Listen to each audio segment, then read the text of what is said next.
It's Thursday, August 12th, 2021. Roland Martin is off today. I'm your special guest host for Roger Muhammad, and here's what we got coming up on Roland Martin Unfiltered.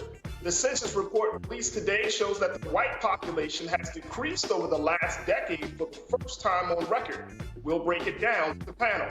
Congresswoman Eleanor Holmes Norton, the family of Representative John Lewis, and a coalition of activists delivered a petition to the Biden administration calling for an end to the filibuster. In Texas, after a 15-hour filibuster by Senator Carol Alvarado, the Texas State Senate still passed their voter suppression bill. Warrants have been issued for the arrest of the legislators who fled the state to avoid voting. Before leaving for recess, the Senate passes Arkansas Senator Tom Cotton's amendment to prohibit federal funds from promoting critical race theories in K-12 schools. And our conversations about critical race theory being fueled by social media. We'll talk about a new study that says yes. A group of young people say, why not divest in policing and invest in students? We'll talk to one of them about how they believe it can be done successfully. It's time to bring the funk. So let's get ready to rock and roll on Roland Martin Unfiltered. Let's go. He's got it. Whatever the miss, he's on it.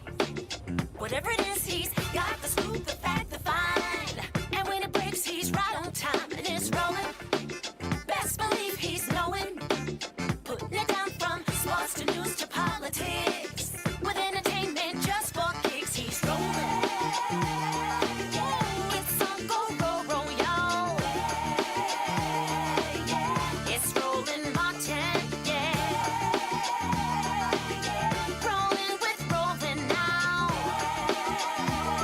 He's funk, he's fresh, he's real, the best, you know he's Roland Martin now.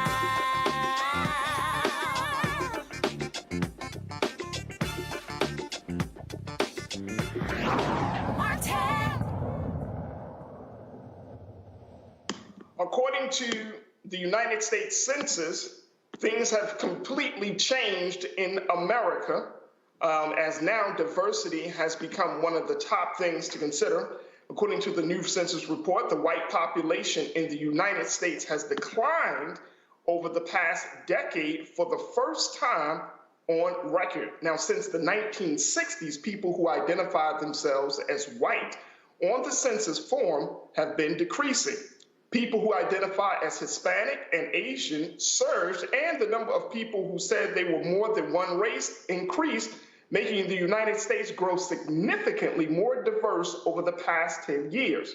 The growth, although slow, that did occur with an increase of about 23 million people. That growth was made up entirely of people who identified as Hispanic, Asian, Black, and more than one race. I want to go to my panel tonight to talk to us a little bit about what this census and the implication of the census has on politics, racial conversations, and so much more. We're joined by Reese Colbert, who serves as the founder of Black Women Views. We also are joined by Dr. Greg Carr, who serves as the chair of the Department of Afro-American Studies at Howard University, and Amisha Cross, who is a political analyst and Democratic strategist. Good evening, folks. Good to talk to you tonight.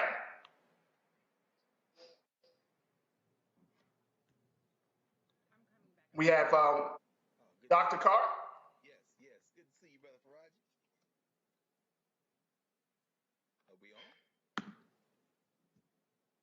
Amisha, you got us? Yeah, so I think that, your introduction was spot on when it came to the census, because what we're seeing right now is something that we've seen pushback from. Can you hear us? As we get our panelists up, folks, we want to talk a little bit about what this census data has to do and how this will impact us.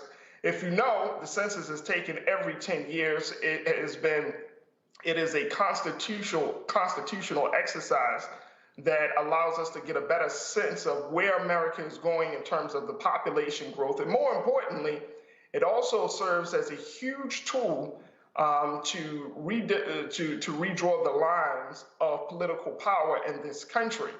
And so as we look at this, please don't think that the census doesn't have anything to do with it. Folks, we're going to take a quick break. When we come back, we're going to join our panel, and we want you to stay with us. It's Roland Martin Unfiltered. We'll be right back. When you study the music, you get Black history.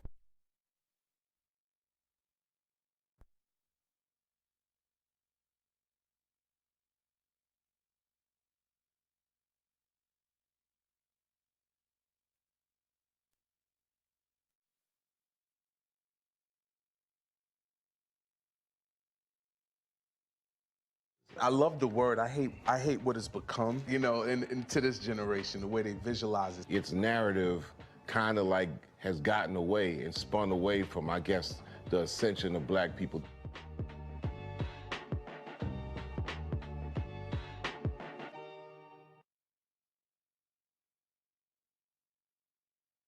Black women have always been essential. So now how are you going to pay us like that? And it's not just the salary. I mean, there are a whole number of issues that have to support us as women. Yeah. But that's what we deserve. That we shouldn't have to beg anybody for that. And I think that we are trying to do our best as a generation to honor the fact that we didn't come here alone and we didn't come here by accident. I always say every generation has to define for itself what it means to move the needle forward.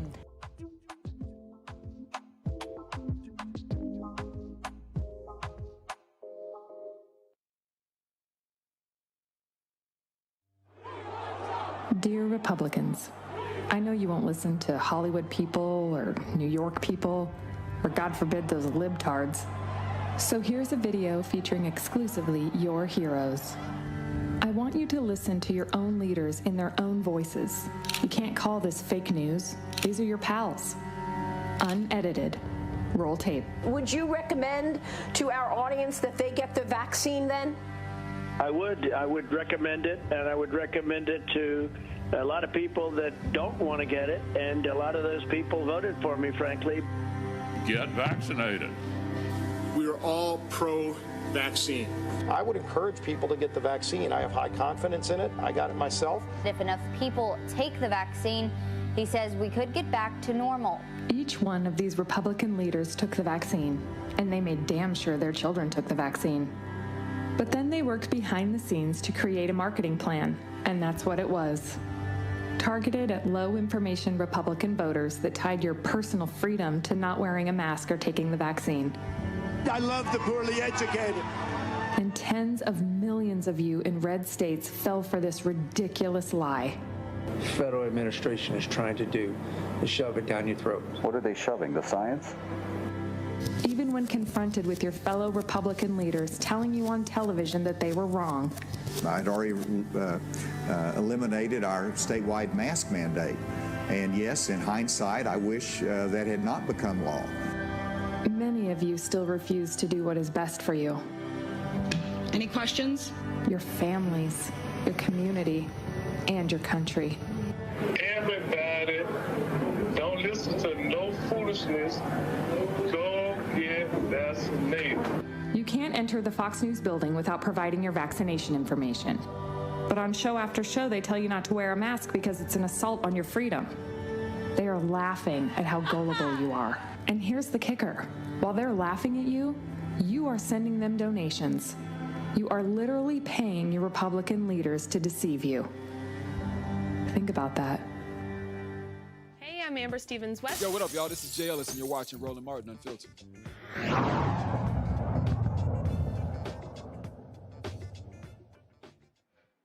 Welcome back to Roland Martin Unfiltered. I'm your special guest host, Faraji Muhammad. Tonight, folks, we want to start off the conversation talking about the census data report that was just released earlier today, to talk about the implications of the data and what should we expect as folks are in the scramble to use that data to create new forms of political power. Now, joining us on our panel tonight is Reese Colbert, who serves as the founder of Black Women Views, Dr. Greg Carr, chair of the Department of Afro-American Studies at Howard University, and Amisha Cross, who is a political analyst and Democratic strategist. Thank you all, folks, for being on the panel tonight. Good to have you on. Good to be here. Let's start off talking about this situation. All right, Dr. Carr, I'm gonna start with you. I remember there was some time ago, Doc, and I might be going over some people's head, but I remember in the 90s, there was a big conversation going into the 2000s, but there was like in the late 90s, there was a big conversation about the browning of America. For years, some have talked about the browning of America. Some say that really started to take place when Barack Obama became a president. Some say that it really, when they put out there that America would look different by, and I think at that time they were talking about 2040. But looking at how this latest data confirms that the white population is on a decline while others of us are on an incline, how should we see this potential growth of power? Well, I think ultimately the United States will dissolve. It probably won't dissolve in our lifetimes, but certainly the trajectory is toward dissolution. Because we're talking about a race-based settler state where white nationalism, white supremacy has been the foundation for the country.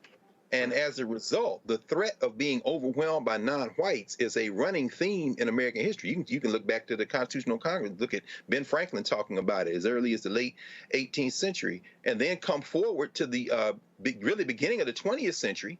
Latrobe Stoddard wrote a book called The Rising Tide of Color. This comes in maybe 40 years after the 1885 Chinese Exclusion Act, where they start worrying about the number of non-whites coming into the country. And at that time, non-whites was broad enough to include folks like the Italians, if you can remember. And then, of course, we have the Immigration and Naturalization Act of 1965, which is the first major piece of federal legislation that tries to close the door, or at least shut the door a little bit, on non-whiteness. So this has been a running theme in American history. Soon, white people will be the largest minority in the country. This country will be majority non-white. That doesn't mean that everybody in the non-white group is going to vote the same way, which brings us to the census. I think the dispositive moment we'll have finally, just to kind of begin this conversation, the dispositive moment we're going to have is it's going to end up in the courts. We may look at pay attention to the concept of opportunity districts. The Voting Rights Act, Section 2 of the Voting Rights Act says that if you can determine in a state that quote-unquote minority voting power and strength has been diluted, and that is defined by determining whether or not 50% of that district is minority or not, you are under federal law, under the Voting Rights Act, required to create an opportunity district. So folks who are thinking that these white nationalists in the Republican Party can kind of gerrymander their way into permanent minority rule, like a kind of neo-Rhodesia, it's not that simple. And we can talk more about it as we go on, but that's just some opening thoughts. I appreciate that, Doc. I want to get your take on this as well, Reese. Does this report surprise you? And from a cultural and political vantage point, how do we make sure that the interests of Black people stay at the forefront where our issues aren't lost as the brown community continue to grow? Well, I mean, you make a good point, Faraji. I think in terms of Democratic politics, we're starting to see the kind of shift towards courting Latino voters, and they're not a monolith, just as Black voters are not a monolith. But I think the more important pressing issue that we have is, as Dr. Carr stated, gerrymandering. I'd like to think that there will be some protection in the courts. They have ruled in the favor of, minority rights and minority representation. That is, until now, we have a 6-3 court, which is predominantly conservative and right wing even. So I think that the census is really important because I think it's going to trigger that much more urgency from the Republican Party to try to get as much of this minority rule enshrined as they can, while they're the majority, and they're going to do the gerrymandering that we've talked about. I wonder, though, if the efforts that the Trump administration took to try to suppress the census turnout actually is part of what's driving this demographic change. There were more pushes in minority communities and with different groups to fill out the census, as opposed to the Republicans, who were very much down on the census, and Donald Trump tried to cut back on the resources for that. And that could be part of it. So it could be a data issue, but there's no doubt that this country is becoming more diverse. And I think that we're going to have more nuanced conversations when it comes to politics, because just because somebody is not Black or not white doesn't mean that they are aligned with us, as, like people like to put us under the umbrella of people of color. It's definitely not that simple. And Black people are going to have to make sure that we exercise our considerable electoral power to keep our interests at the forefront. Amisha, and speaking of electoral power, now that people are scrambling to redistrict a lot of the areas across the country to meet the fall deadline. Some states have already, passed some of their deadlines, but they're trying to get it in place for the midterm elections coming up next year. My big question is, because we often talk about census data, we look at the data, but how do we make sure that we use this data that's going to garner some real political power, especially for Black political leadership? How can they use this data to gain power, as well as to empower citizens to get more civically involved? Before I answer that, I'm going to double down on something that Reese said a moment ago. I think that we have to remember, in the context of talking about the census, that those numbers, though they are helpful, we also have to remember that the Black participation in the census was extremely underrepresented. And we can recognize that by the amount of counties and the amount of districts that are actually going to lose, funding for things like hospitals and various other resources that are extremely important, especially to African Americans, because the African American participation in the census was actually quite low. With that being said, I think that we have to look at the fact that the importance of consistently advocating for ourselves, the importance of consistently pushing for advancements in healthcare and healthcare equity, educational equity, housing equity. These are things that we have to do not only in census years, but also in midterm years and off-election years, and ensuring that those who are in elected positions and elected capacity have their feet to the fire when it comes to not only promising us things on the campaign trail, but also getting those things done once they're actually in office. I think that one of the most tragic things about policy when it comes to the African American community is that the majority of people who look like those of us on this panel are looking towards the White House for solutions and the White House only and Congress only.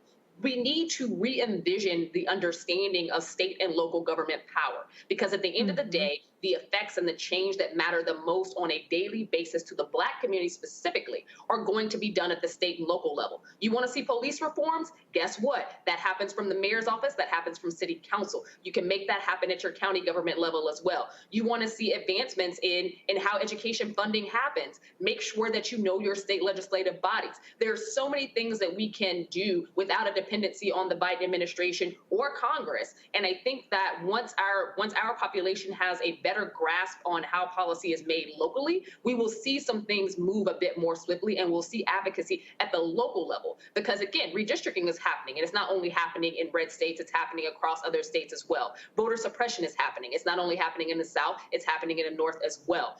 there are so many things that should be not only flash in the pale instances or things that mainstream media focuses on, but also things that we focus on within our own communities. And as someone who is a native of Chicago, when I hear individuals say over and over again, voting rights is not something that matters to us. It's not affecting the state of Illinois, or it's not affecting Chicagoans. I would argue that you are 100% incorrect, because when one of us is hurt, all of us is hurt. And we have to align in fighting with our brothers and sisters across this country. Because as the census points out, and as we see with a lot of the rising people of color numbers, that's not us. Black people are not a large portion of that rising number. Actually, our numbers are dwindling.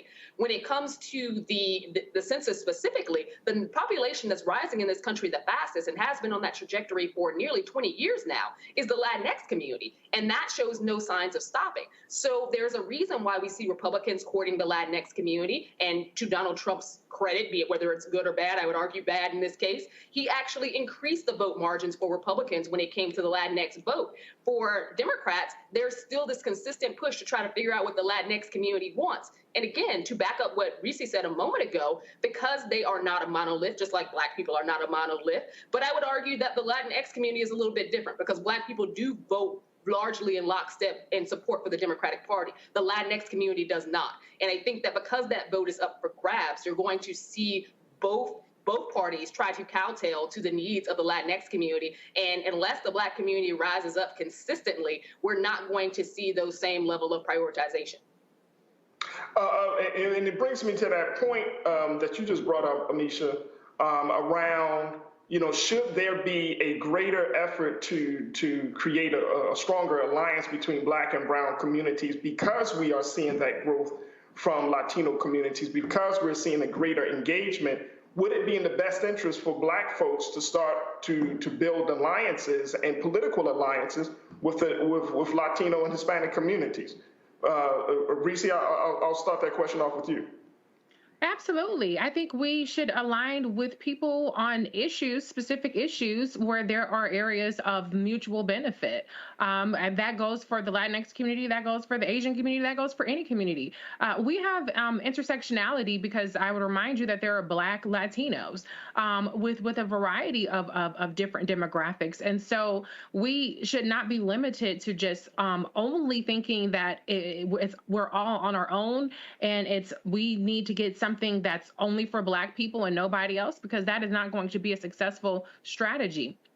So when you look at areas like COVID, Black and Latino have higher rates of hospitalization and higher rates of mortality. And pretty much every facet of American life, and where systemic racism plays, Black and Latino people are both demographics are impacted by these inequities. And so I think the challenge comes in the fact that, there isn't an overall appeal that you can make to all Latinos or Latinx people that would appeal to them just the same as it is when it comes to Black people. But yes, we are not enemies. We're natural allies, just when you look at the data.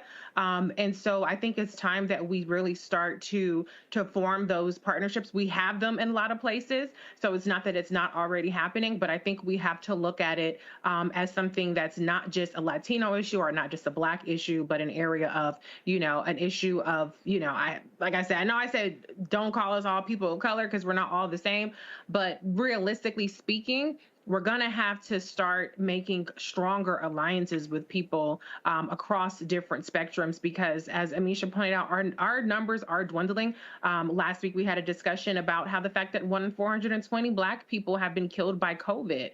And so the landscape isn't improving fast enough for us, for our mortality or for our health outcomes, for us to take for granted the partnerships that we need to form. But that does not have to be at our expense. I should add that. That does not mean that we have to take a back seat to anybody else's interests. It just means that we need to lock hands with people in different organizations and different demographics that have a shared mutual benefit that we can all benefit from. Dr. Carr, if we start taking such a big step of strengthening the alliances and really working to connect to the struggle of our brothers and sisters in the Latino community, this could really shake up not just politics. This could shake up economics. This could shake up education. You know, I kind of think to a moment where Pat Buchanan, you know, he talked about the death of the West. He wrote a book about the death of the West, and then he talked about the suicide of a superpower.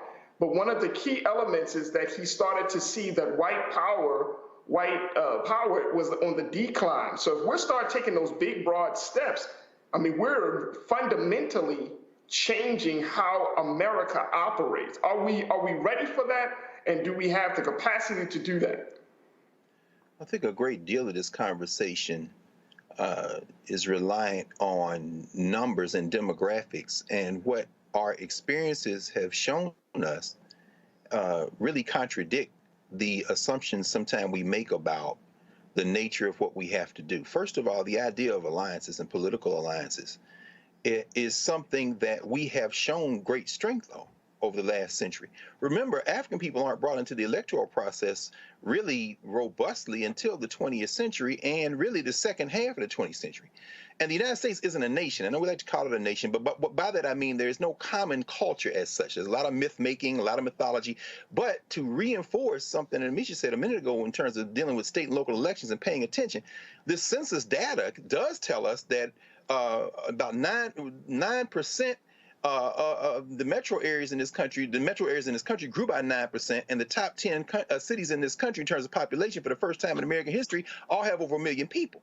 New York City, where you see the Spanish-speaking community, the Puerto Ricans, Dominicans, and others, if you look at their voting trends, they're very consistent with people of African descent who speak English, who we call African Americans. To Reese's point, a lot of those people up there, including several members of the Congressional Black Caucus, would be considered Afro-Latinos. Now, that's very different than Texas, but if we're talking about Texas, are we talking about San Antonio? Are we talking about Dallas? Are we talking about Houston? Things begin to dissolve in terms of this data when you start looking very granular. And when you look at the labor coalition, when you look at the 1960s and 70s, whether it be migrant labor, Cesar Chavez and those, that was part of a very important and strong labor movement. But the attacks in this country have been on trying to forestall that coalition, not on us trying to make the coalition. We have sustained it. Look at the Rainbow Coalition work of Jesse Jackson and them. For that matter, come forward to the 1980s and 90s and look at some of this youth energy that built those kind of coalitions. The other thing, last thing I'll say is this, you know, when you see who has lost seats and who's gained seats. So when you see Montana and Oregon and Colorado, New York City, New York losing seats, and then you see, Montana, Oregon, Colorado, North Carolina, and Florida gaining seats, it doesn't mean that that kind of coalition in North Carolina is going to look the same as it does in Florida. And remember, mass white-facing media drives this Florida conversation as if Puerto Ricans in Florida and Cubans in Florida are the same, and a lot of those Cubans in Florida are revenge-minded white Cubans in South Florida, and their own children don't vote with them. So again, it is important to engage in this coalition political building and not to forget that this isn't something we're starting. It's the continuation of something we've been doing for over a century. And that's the thing that these, it's being driven as if we're trying to, do something we haven't been doing. They're working to keep us apart, and they're going to fail. And that's the interesting part about it, Dr. Carr, because there are still some folks within our community that push back on this idea, that say, oh, no, we can't do, because they take our jobs. I've had conversations about this on my radio show. Folks are like, no, it's not happening. They're taking our jobs. They're doing this and they're doing that. The narrative around the struggle and the plight of the brown, the Latino community is a narrative based upon being a threat to Black progress. And I think that that's something that we really have to have some deeper conversations about to ensure that we can gain the type of power, and like you said, Dr. Carr and Reese, to in the long run, that there is some greater strides that are being made. Amisha, what's your take?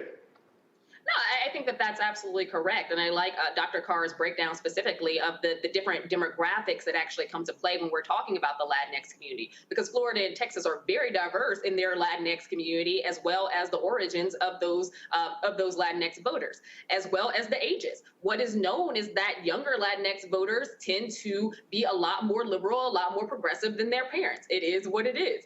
With that, I would also argue that this unification that was brought up not only, in this conversation, but also through organizations like the Rainbow Push Coalition. This is something that a lot of civil rights leaders have been working on for a very long time.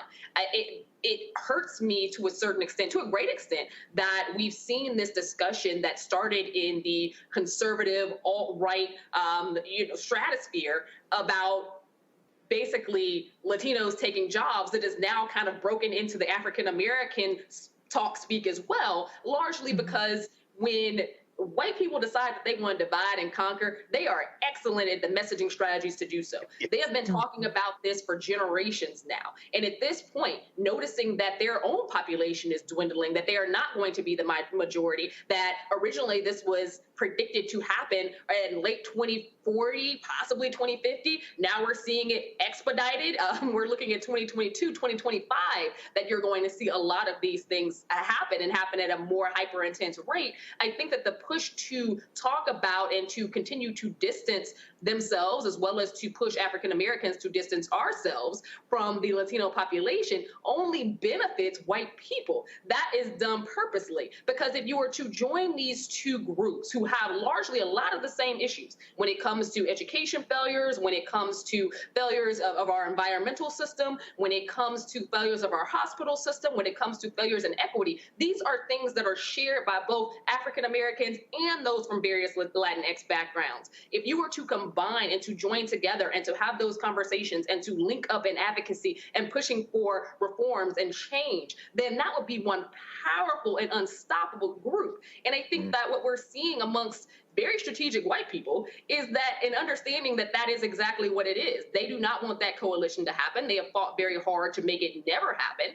And I think that at this point, it behooves us as African Americans not only to look towards our interests, which again, are shared interests in many cases with various members of the Latinx community, but to also look towards where our leadership is actually going. We see, to Dr. Carr's point, Congressional Black Caucus members who are also Afro-Latino, and Congressional Black Caucus members who have linked up with organizations like Unidos, who understand the importance of making sure that we carry our Latinx brethren as well, because at the end of the day, a lot of our issues are the very same. When we're talking about public schools, the public school system in America is not driven by white students. 75% of them are brown and black students. That is the system. Our teachers are largely white women. Over 80% are white women. But the student population themselves, schools would not get funded without the black and brown kids that actually attend. We are the public school system. I think that at the end of the day, we have to ensure that we are fighting for those people, because no one else will. And where does the next generation fit in on this? I mean, because you mentioned, Amisha, that like Dr. Carr and Reese, that there is a shift in attitudes from Latino youth, as well as I would even go as far as to say some even black youth. So where does the next generation fit into this? How do we use this information to empower the next generation? Well, I think part of that is to move beyond. Right now, we see a lot of activism, hashtag activism. We see activism when it comes to advocacy in the streets. I think that it behooves us, everyone on this panel, as well as those within the listening audience, to teach some of our younger population. I mean, I'm a millennial, but I consider myself old at this point. This next generation is doing some excellent things. We have to teach them how not only to organize in a social media platform or to organize in the streets, but also how to understand policy, also understand the levers of government and how to utilize their voices in that way. Because right now, they've got the internet covered. They've got TikTok covered. They've got the streets covered. But what they don't necessarily always grasp is the policy. And I think that we have to do better, or our schools need to do better, at educating people on how state and local government works, what the levers are there, as well as how Congress actually works. Because our systems are not designed for youth to come up and shake things up. They're not. Mainstream media loves to see young people in the street. What they don't love to see young people doing is actually writing, understanding, and negotiating policy. And once we get our younger generation to that level, they will be unstoppable. Reese, what's your take on that? I completely agree with Amisha. I think, what we've seen over and over again, every election, there's going to be a surge of youth turnout, right? Oh, this is the candidate that's going to energize the youth vote, and it's going to be record breaking. And it doesn't necessarily materialize to the proportion that it could to be exponentially more impactful. And so I think, to Amisha's point, we have to find a way to engage with them into turning protests and activism into political votes. I mean, the reality is that is the mechanism through which change happens in this country on just a mechanical and administrative level. It happens through elected officials. And so I think it's very important to engage on that level. But another point I wanted to bring up was to your point, Faraji, about, some of the divisions that have been sown between the different groups within this country. I think one of the things we've seen, and I have an op-ed out today in the Griot about disinformation campaigns targeting the Black community. It's not specifically on this topic, but one of the things that we've seen is the pop-up of groups online, particularly Black groups that have very xenophobic attitudes. I won't name check them because I ain't trying to invite the bots and all the craziness, but what I will say is that there are very xenophobic, bigoted groups that are purportedly are presenting themselves as trying to advocate specifically for the Black community, but they're actually encouraging people to not vote. They're encouraging people to, sit out the electoral process, which is by default obviously not advocating for us, because if we don't vote, we don't have a voice. We are giving our action to somebody else. So, but part of that xenophobic tint is to convince Black people that if it's not happening for us alone, then it's not worth supporting. And we know that's not true. And we know that it's going to be incredibly difficult to ever get anything that is only and specifically for Black people. Just like as people want to name check the Asian American, so-called anti-Asian American hate bill, which was not actually specifically only to Asians. It was something that actually benefits the number one victims of hate crimes, which are unfortunately Black people. So I think that we have to realize that there are forces, sometimes from within our community, sometimes infiltrating our community, that want to see us divided and try to tackle some of those attitudes, because we do have shared economic interests. As Amisha said, it's going to take the economic engine is going to change through alliance. And as Dr. Carr, pointed out, this is something we have been working together for. I'd also name check the Poor People's Campaign, the great work that the great Reverend Dr. Barber does to try to get people to see, see on an economic level how we all have shared interests. I'm not a fan of the race, not class argument. That's not the argument that he makes, but I think that's something that we need to realize. We can all come out ahead together on specific issues, and issues where we don't agree. Hey, we got to march to our own drum, the beat of our own drum, and do our own thing. But there are a lot of areas that we need to be linking hands with. But the last thing I'll say is one of the things that I was very angry about was the fact that that VP Kamala Harris was not replaced with the Black woman. And there was arguments that Gavin Newsom made, or that people were making, the Latino vote is significant in California, and, they deserve representation, as if leaving Black women with zero Senate representation was acceptable, and that a Latino senator, a male senator, when there are already several of them in the Senate, is an acceptable substitute for Black women specifically being there. So I do not mean by any means to suggest that other folks being in these roles are a substitute. As we've talked about local and state representation, they're not a substitute for us. They can be allies with us, but we still absolutely need to make sure that we are running for these positions, that we're voting for our candidates. We're not buying into the electability arguments that white is right, and that we're keeping our interests at the forefront. Dr. Carr, I want to get your final take on that part of, as you're a professor, you're talking to young people, you see the next generation in the spaces. What do you tell them when information like this is put out there? What do you say to empower them? Ignore white frameworks. That's why I went into Africana studies. You've got to ignore white frameworks. Don't turn that noise down. Turn it off. Turn it absolutely. Turn it off. They do not share our interest if they are still placing whiteness at the center of all of their logics. Understand that they're roughly speaking, this census will note there'll be about 330 million people in the United States right now. That's up 20 million from 10 years ago. So it isn't, the percentage of people of African descent who are seen as people of African descent first hasn't changed, but the numbers have grown, meaning that our population is growing too. It's just not growing in terms of percentage. And note the changes in the census over the last several decades where they've tried to disaggregate by allowing people to check more than one box. In other words, part of the politics of the census is trying to contain non-whiteness. So if you speak Spanish, you see, Hispanic doesn't mean anything. Understand that if this was a mathematical equation, we would be Anglos, Latinos and Anglos. Those who speak English first are Anglos. Now, does that mean we're black, white? So when you say Latino, you're really not saying anything. But that having been said, listening to young people, you want to look at some young people, let's look at somebody like Jasmine Camacho Quinn. Jasmine Camacho Quinn won an Olympic gold medal last week for Puerto Rico. Now, some of y'all are saying, wait, I thought Puerto Rico was part of the United States. It is, but the International Olympic Committee allows territories to compete under their own flag. And although she was raised born in Puerto Rico, but raised in South Carolina, and her brother plays linebacker for the Chicago Bears, and if you listen to her, you wouldn't know she's running because her mama is from Puerto Rico and she was born there. Now, here's where it all comes together. There are 435 members of the House of Representatives.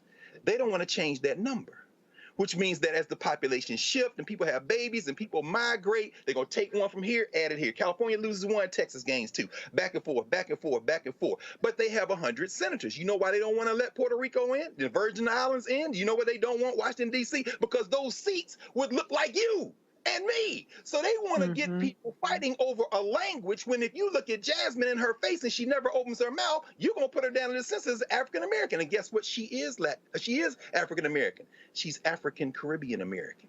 Stop listening to white people. That's the rule on this topic. And many others, but since we're talking about this topic, on this topic. There it is. Dr. Carr, I appreciate you for that. Folks, let's talk about this big other story. For the second day, family members of the late Representative John Lewis joined activists at a rally outside of the White House today, demanding President Joe Biden to urge the Senate to nix the legislative filibuster. Congresswoman Eleanor Holmes Norton and a coalition of activists delivered a petition to the Biden administration calling on the president to act on the filibuster, a move that would pave the way for Senate passage of the For the People Act and the John Lewis Voting Rights Advancement Act.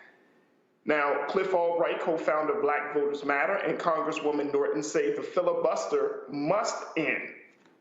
Check this out. It will not end without action from people like you with petitions, with thousands of names. You are delivering today to make the point that we must end the filibuster.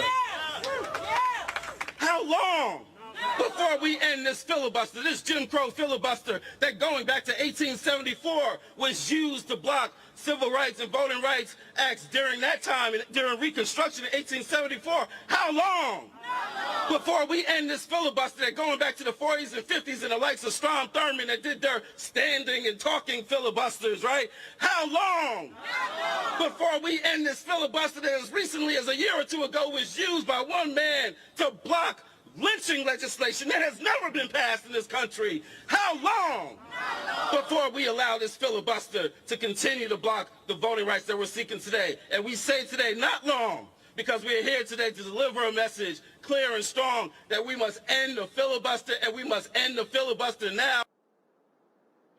The voting rights groups say the Senate must return from recess early to pass the For the People Act. I want to go back to the panel to get your take on this. Reese Colbert, Dr. Greg Carr, and Amisha Cross.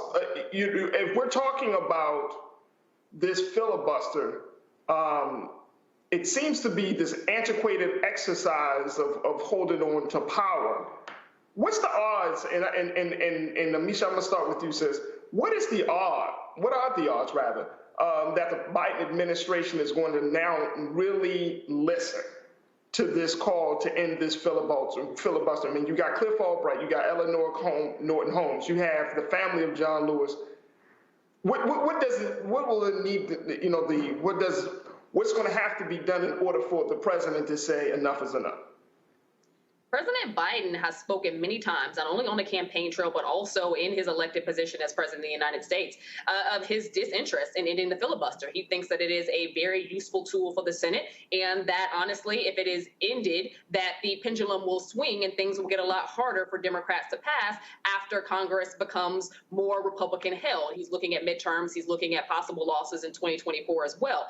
I think that the civil rights leaders, the advocates that we've heard from thus far are spot on. There is no movement in terms of voting rights as long as the filibuster is in place. I think that Joe Biden is just as wrong on this as he is on student loans. At the end of the day, this needs to end. If we do not move forward the John Lewis Voting Rights Act, if we do not move forward the For the People Act, all of the work that he is trying to do, everything that he said on the campaign trail, the equity lens that he was trying to design policy through is for naught. Because without Black voters, without younger voters, without that diverse coalition being able to show up in the same way that they did in 2020, there is absolutely no way that this type of legislation will ever see the light of day. This is bigger than just this moment in history. Should these egregious voting rights bills continue to get passed across the country unchallenged, we are going to see a generation of people, possibly multiple generations of people, who do not have access to participate in our democracy. That totally upends our constitutional rights. And I think that Republicans are very strategic in the sense that they know that Joe Biden will have to have himself lit up before anything will change here. And I think that he's cast his favorability as well as, his winners to the spoils, particularly around this infrastructure package and this infrastructure deal and being able to work side by side with Republicans. There is no side by side work that is going to be done when it comes to voting rights, because unlike with the infrastructure package, where they can go back home and tout jobs and money that's given to states that they represent, they can't do that with voting rights. Voting rights, Republicans see as only benefiting people who will not vote for them. Republicans had a stronghold on the South because they designed a system where their people were going to be the ones who had the greatest access to the ballot. They saw that greatly diminish in the 2020 election and have been fighting tooth and nail to end the level of participation they saw just a few months ago. It does not behoove Republicans to support the voting rights access for people of color and younger people, because they know intrinsically that they don't have the types of policies, they don't have the types of mind frame, they don't have the types of rhetoric that those populations support. And they will never accept any type of legislation that means that they will lose seats or that they will actually have to formidably compete to get into office. So I think that without getting rid of the filibuster, without actually leaning in and listening to the very people who made it possible for Joe Biden to become president, for this administration to even take shape, without listening to those individuals, we're going to see this nation be taken back generations. Reese, as I'm, listening and kind of watching things unfold, I'm asking myself the question: how come Vice President Kamala Harris? How come she's not taking a more aggressive stance when it comes to this issue? Or maybe she is, and we're just not hearing about it, and it's behind the scenes. But I'm wondering, what is she's having these conversations with all of these different groups, especially with the women who have been protesting in front in D.C. She's met with Until Freedom and a whole lot of other folks. So should we expect something to come from the vice president at this point? Well, Faraji, I think number one, she's Vice President Harris. She's not the Senate Majority Leader, and I think the problem really lies in the fact that the Senate doesn't have the same incentives that the House does to tackle some of these things like gerrymandering, because their elections are statewide. If Joe Manchin had to worry about his district being redrawn and being screwed out of Democratic voters, he might have a little bit more of an incentive. Same with Kristen Sinema. But the reality is there are a lot more Democrats that are not for filibuster reform than, the two that get the most attention, which is Kristen Sinema and Jim Crow Manchin. They're hiding behind those two senators, and so those folks need to be fleshed out as well. But I would argue that in terms of the filibuster reform, that's a Senate rule. That's something that Senate Majority Leader Chuck Schumer has to do, and I think that he needs to be a lot more creative with ways around this procedural hurdle in the Senate. Senate. That's something that Harry Reid took a step on, and he did filibuster reform as it relates to the Supreme Court and other measures. Senate Majority Leader Chuck Schumer needs to do that as well. And I think that if they had the votes, you would see a lot more public posturing from the White House. I do agree with Amisha's point that President Joe Biden is really focused on this infrastructure package, and he is not willing to use any political capital on voting rights until he gets that done. But as far as Vice President Kamala Harris's approach, I think what's important about what she's doing is she understands that this is a multifaceted approach to voting rights and voter suppression. Even if these bills pass, they probably won't pass in their current iteration. They may not pass in time to actually override any of these bills that are getting passed at the state levels. And we have a very hostile judiciary in the Supreme Court, which is, again, had a blow to voting rights. And so what she's doing, her efforts in pulling together different advocates and different community organizations and different demographics, like the disability community, is that there are a lot of ways that we have to make sure that people are involved in the electoral process. So I think that's what she's doing. She's focusing her areas on executive power, on getting resources to these communities. And I do agree with Black Voters Matter. They've said this many times. It's not fair to put the burden on community organizers to do the heavy lifting that Congress is supposed to do. But I also would argue that it's not fair to put the onus on Vice President Kamala Harris to do what the Senate Majority Leader is actually responsible for doing. But I think she is doing important work there. I think that the White House does recognize that it's not going to be a silver bullet by passing voting rights legislation, though it is very important. And that's why President Joe Biden has appointed a record number of Black women specifically to the judiciary. Those kinds of personnel choices, as well as what the Justice Department, you have Kristen Clark, who's in there as an assistant attorney general. They will be forming lawsuits. So I think it's a multifaceted approach. And as much as I'm against the filibuster, I wonder whatever happened to filibuster reform in terms of the speaking filibuster is supposed to return. They've dropped all that. So I'm going to put the blame on Senate Majority Leader. He needs to be the one to step up to the plate and find out some kind of carve out or find out some kind of carrot to dangle in front of these Democratic senators to get them to get rid of it.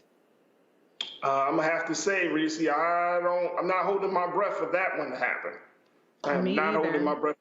And that's why what Vice President Kamala Harris is doing is so important, because we cannot just wait and rely on belligerent senators who have said repeatedly, regardless of who's met with them. We've had the Reverend Dr. Barber and the Poor People's Campaign has met with them. We've had so many civil rights organizations. We've had the Texas Democrats who are under threat, as you mentioned earlier, from being arrested for trying to protest these bills that they're passing in Texas. They've tried to appeal to Senator Joe Manchin, and he is not budging on this. And so I think that it would be irresponsible and naive of the Biden-Harris administration to rely simply on Congress, which has shown a very non-existent appetite to really fight the fire that needs to be done. And that's why Vice President Harris's work outside of Congress is really crucial. And I think we're going to see even more from her on what can be done with executive power. I definitely hope so. Speaking of Congress, critical race theory finally made it to the federal level before going on recess. The Senate voted 50-49 to pass Arkansas Senator Tom Cotton's amendment to prohibit federal funds from promoting critical race theory in K-12 schools. Quoting Martin Luther King Jr., Cotton said the concept is quote unquote un-American. Take a listen. Mr. President. Senator from Arkansas. Growing up, I was taught, as I suspect most of you were, that America is a great and noble nation, in large part because, as Lincoln put it, it's dedicated to the proposition that all men are created equal. In America, our rights have no color. Our law and society should be colorblind, and as Dr. Martin Luther King said, we should not be judged by the color of our skin, but by the content of our character. Sadly, today, some want to replace our founding principles with an un-American ideology called critical race theory. They want to teach our children that America is not a good nation, but a racist nation. Those teachings are wrong, and our tax dollars should not support them. My amendment will ensure that federal funds aren't used to indoctrinate kids as young as pre-K to hate America. Our future depends on the next generation of kids loving America and loving each other. as fellow citizens, no matter their race. I urge my colleagues to vote yes on the amendment. The issue about critical race theory has been most people aren't sure what it is, what it means, while mainly because of the misinformation that has been distributed in all platforms since it became a topic. To break down the critical race theory and disinformation distribution on Facebook and Twitter, we're joined by Shireen Mitchell, who is a social media analyst and diversity strategist. Shireen, thank you so much for joining us here on Roland Martin Unfiltered. We truly appreciate it. Thank you for having me. I appreciate having this conversation with you today. Absolutely. Can I just start off the conversation, Shireen, and say how I am disgusted that Senator Tom Cotton quotes Dr. King as a justification for America to not face its ugly demons. When I heard that, and I just said to myself, he says un-American, that you're going to use Dr. King's words and just totally distort them about the content of our character, just take them really out of context. Because Dr. King was a man, as I've studied Dr. King, he was a man that really talked about racism in America, especially as it affects the poor, especially when it's talking about foreign policy. So his whole justification kind of blew me, to be honest with you, Shireen. But when you look at what the conversation is about CRT on social media, it really takes a whole nother level. It's like disinformation personified. What have you been seeing around this issue? Yeah, first of all, I want to concur with what you just said about the way in which they're using Martin Luther King's words. Actually, Bernice King herself had several tweets about the way in which her dad's, words are being misconstrued to talk about racism as if it was in the opposite frame. What they're talking about with critical race theory is to basically say that they don't want to have a conversation about race at all in this country and its impact on individuals who happen to be of different hues. And they're using his words in the complete opposite way.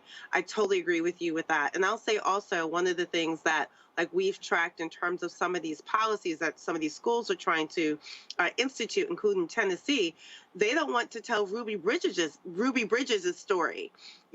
Ruby was the young girl who had to go against a mob to go to school every day. And so as they're saying that they don't want young children to face this when they go to school from K to 12, they're not talking about Ruby at all. They're not talking about any children that look like Ruby. They're saying that Ruby and the likes of children like her, she was 6 years old, should endure racism while children who are maybe participating in racism are not being held accountable at all at the exact same age, nor their parents. We've seen in terms of these parents who've shown up as mobs at school boards trying to downplay critical race theory in the school systems, when what they're actually saying, it's not critical race theory. What they're saying is they don't want history taught. In Texas, for example, they are basically trying to remove the notion that the KKK was immoral. They're trying to remove Martin Luther King from the school curriculum. They're trying to remove a whole bunch of host of issues of what the history really was in America. And to be clear, that had nothing to do with critical race theory. The way that they're using it is different. And so what we did today is put out our report about how this is transitioned to actual legal action, school boards, legislation, which is what Cotton has done. It's all based on disinformation. It's all based on disinformation that has been led predominantly by conservative media and spread through Facebook and Twitter. And so what we've done is we've looked at this historically, looked at a whole year on Twitter. We went through around 40,000 pieces of content on Facebook. We've taken 10% of that content and tried to show a story about how this has happened, why it has happened, but most importantly, what content is being distributed and how often. There's always this conversation, and there's been plenty of hearings on the Hill, that there's conservative bias on these platforms, and that the tech companies are more liberal and they're instituting these biases. But what our data says is that that's not correct. Actually, the majority of the content being shared overwhelmingly is conservative content. It's the anti-CRT, it's the disinformation, and it's the it's targeting anti-racist in any kind of anti-racist frames, any kind of diversity frames, any kind of discussion about race in this country. So how do you stop that from happening? I mean, Facebook and Twitter and these social media platforms, they have a problem that you and I already know with stopping everything from what we saw from the 2020 election to, even keeping our personal information, safe. So how do you uproot that level of disinformation about such an important situation, such an important issue like critical race theory?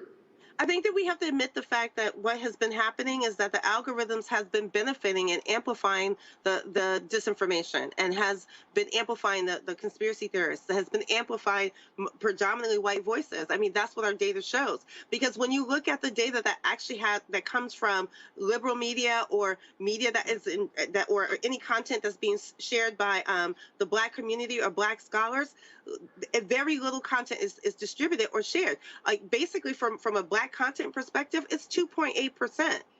When it comes to how it gets shared, it's 0.9% in comparison to the conservative shares of this content. So that's why we took a look at this. We're trying to say it's more than just an accident that this is happening. It's that the systems of which these companies have built on in terms of their algorithms and their amplifications is allowing this to happen. And one of the ways that we can maybe counter this is to go back to saying, well, how are we elevating or maybe suppressing the voices that are trying to say a counter narrative to the disinformation. And from what we're seeing is that there's some steps that can be taken, but first these companies have to acknowledge that their algorithms are amplifying and weaponizing the disinformation for clicks and impressions and user base. So from the average user like you and me, should we be advocating to not have these conversations on social media? No, I don't think we should stop having the conversation. I just think that we need to be talking about it more to counter the disinformation. We need to report. We need to also report more of that disinformation, but we also need to make sure that we are participating and sharing more of that content. But I will also say this, the media, i.e. the media who's supposed to help us counter that information, needs to be doing more as well. Because the content that's going out from even quote unquote left-leaning media, if you look at our report, we go through all the different media through a bias lens, a third-party bias lens that tells us which media is leaning which direction, whether it's left or right or center. We're noticing that the content that's being shared the most is mostly right-leaning. And if the media decides to talk about it, they're just amplifying the disinformation, giving profiles to people who are already spreading the disinformation, instead of giving profiles to people who are counting the critical race theory frames, telling the truth about what critical race theory is, telling the truth of what history is in the school systems. Those people are not being amplified. The media, by the way, isn't talking about it. We're doing this right now on Black media, but we need this on mainstream media as well, to have more of our voices to help amplify, to also be shared and distributed on these platforms as well. I want to bring back our panel to pose questions to you, Shireen. Reese, I know that you have been a strong advocate about disinformation across many different conversations. What's your question for Shireen Mitchell? Hey, Shireen. So good to see you again. Yes, I mentioned earlier I have an op-ed today in the Griot about disinformation. So it is something that I feel like we are not talking about enough in our community. Can you kind of explain some strategies, like for instance, instead of retweeting, maybe screenshotting, and also explain how we interact with some of this inflammatory data, like the algorithms reward these people because they use what what you interact with as a basis to show you even more of it. So even if you are disagreeing with it, it's not necessarily taking into account whether you approve or not. It's still going to push more of that data into your feed. So can you kind of just give the viewers a little bit more insight into how those algorithms reward this this inflammatory and disinformation activity? Yeah, definitely. So the more, the more quote tweets, the more retweets on a particular piece of content that is disinformation, and you're trying to debunk it, it's just going to help that be amplified. What you want to do is not quote tweet or retweet, but to have a different tweet that you are basically criticizing that particular tweet. If you're doing a screenshot, that's fine. But maybe what you do is tell a whole different narrative and do a whole thread on what critical race theory really is and what's happening in your community that is being done about it. Like, to counter the narrative is to help get that content amplified from other people, from other experts that may talk about it, but not to amplify the disinformation content at all in any form. The way in which these things are gamed with the fake accounts, and I think you know about this, pretending to be us and all these other aspects that may share that content, when that happens and other people continue to share or even respond to the fake accounts, it just allows the amplification. And what we want to do is make sure we're amplifying the real people. We want to make sure we want to amplify the real experts. We want to amplify the content and the articles and the media pieces that are about what CRT really is, to counter the narrative that's out there. Right now, disinformation is spread 6 more times than factual, and we need to change that number around. Absolutely. Absolutely. Dr. Carr, what's your question for Shireen Mitchell? Shireen, this is a difficult one for me because, yeah, I agree with Tom Cotton. I embrace him. I don't think he's wrong. If you accept his definition of America, which leads me to the question, how much of this is our inability to address fundamental issues of national identity and political power? I mean, when you really stop to think, and having read the 1776 report and really done a deep dive and looked through, thematically, in my mind, there's no difference between the 1776 report and the 1619 project in terms of still placing American exceptionalism and this idea of this country, this perfectible experiment, at the core of our aspiration. Now, how much of this is our inability or unwillingness to grapple with the fact that the heart of critical race theory opposes everything these white nationalists stand for, and that they are fighting for their lives? Instead of trying to make appeals about logic and facts, this ain't about logic and facts. These white people are circling the wagons. How much of this is about our inability to have an honest conversation about this? Well, there's a lot to that. I mean, you're absolutely right. I mean, not only the honest conversation is like the fact that they don't want Ruby's book in schools. That means that they don't want to talk about what happened to Ruby. They don't want to talk about the mobs, right? We're having a conversation about the fact that we want to pretend. I've said this multiple times. As I hear people say, well, I didn't enslave your ancestors, right? That conversation comes up all the time, but your people did. And the truth is, right at this moment, you're still denying the racism that you participate in right now. That's what cancel culture is about. That's what wokeness, anti-wokeness is about. And in my opinion, anti-wokeness in the frameworks of it is saying anti-black anyway, because it's a black term. So we're basically saying that people in this moment don't want to be held accountable. So we know they don't want to be held accountable for the past of their own ancestors. And so because of that, we are systematically, and we have systematically been coming up with muzzle laws to make sure that we aren't telling those stories. And so we've already had a problem with even telling the true stories in our current history books. And now what they want to do is remove them entirely. Like when you see, states that are literally trying to take MLK out of the books, that just tells you they don't want to tell the history at all. And so what you are saying is that this country does not want to grapple at all with its history. No matter how many times someone says that, real history needs to be told, as if it's not being told now in proper ways. But they're also saying that we want real history. We don't want theories. But what they're doing is they're using the theory, the concept of critical race theory, which is looking at laws, the actual laws in this country that are racist laws, like sundown towns. Like they want to use laws right now to remove history. But if you think about it, critical race theory will be criticizing the fact that they wanted to remove that history. Exactly. And using the law to do it. Exactly. So we're in a cycle here that is very much about what you just said. I mean, Tom Cotton is really saying out loud, we should never have to rehash any of our history. We should not remember Tulsa. We should not remember slavery. We should not remember that even at this moment, some cities still have sundown towns, right? That's right. That's what they're asking for at this point. And what we've been doing is saying we need to not one, talk about it, but two, get rid of those laws. That's right. Amisha? Well, first of all, I wanted to say thanks for coming on and giving us as much information as you have thus far. As someone who's worked in the K through 12 system and has designed policy for both K through 12 as well as early childhood education, we tell facts on Roland Martin Unfiltered. Critical race theory is not taught in ECE, and it's not taught in K through 12, and it's not taught at the university level either. This is a law school theory. And if you haven't been to law school and chosen it as an elective, you're not hearing anything about critical race theory anyway.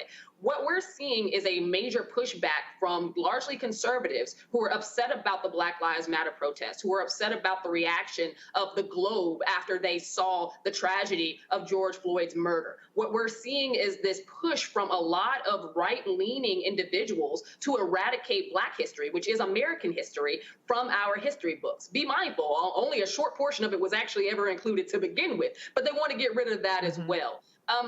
My question is around what is it that makes them believe that young people don't already know that America's racist? As a kid, I remember in first grade, one of my close friends who I rode the school bus with held her arm out after inviting me to a birthday party and said that her mom told her that only people who had the same color arm as her could come to her party. When we have people who say this and understand it in the first grade, you cannot tell me that these kids are totally in some mythical world where they don't see the differences between Black and white. Learning how we got there and why this persists is part of understanding who we are as America. Why is it that the right consistently acts as though teaching these things about our history and how we got here is somehow going to make you unpatriotic or is going to destroy this ideal of American greatness? It's around the guilt that they have about what they have done to people like us in this country and what they're telling their children. Because that child didn't put her arm out there to do that if her mother didn't tell her that's who could come to her party. And it's also the same argument that we're having. They're saying we don't want, these 5 or 6 year olds to know anything about race. So we don't want to have that be a discussion, while those same parents are having that discussion at home with their children.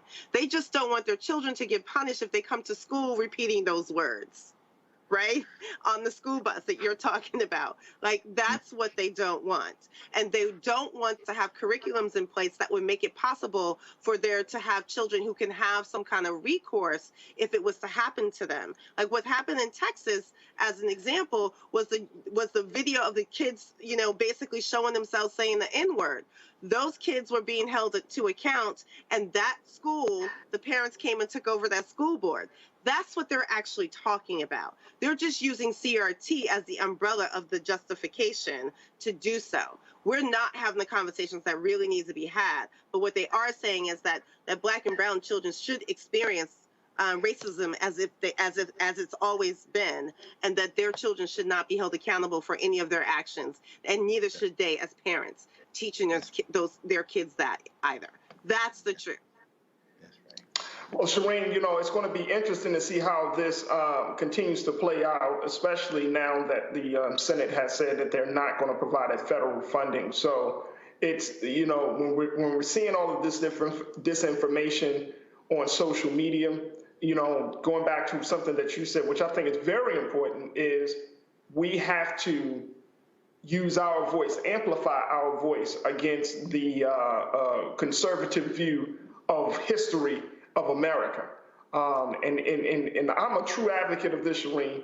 If this country wants to get better, it has to hold up the mirror to look at itself, to be the good, the bad, the ugly, take it all in.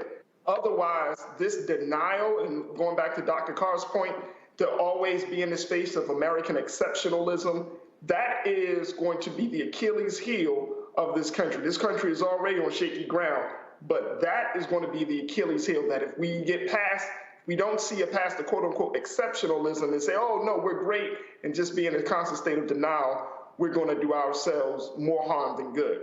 So I appreciate you coming on tonight, Shereen. What I will say is, just really quickly, the lie of American exceptionalism is the biggest American disinformation campaign we've ever had. That's right. Mm. That's right. That's right. And they're never gonna give it up. They give it up. They can't live without it. Oh, they gonna think about it. They'll never quit. Just ain't they stick. But anyway, enough Barry White. Shereen Mitchell, thank you so much for joining us tonight here on Roland Martin Unfiltered. We truly appreciate it. Thank you for having me again. Absolutely. Folks, we got to take a quick pause. When we come back, more conversation. So stay with us. It's Roland Martin Unfiltered.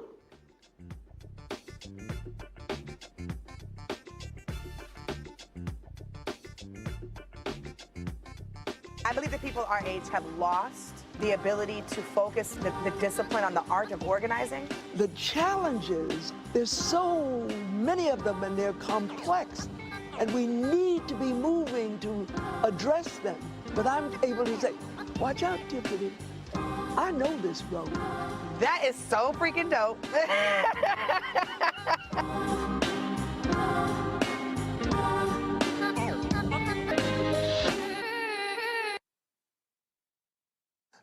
Ceek.com, we are partnering with them, of course. We appreciate their support right here on Roland Martin Unfiltered.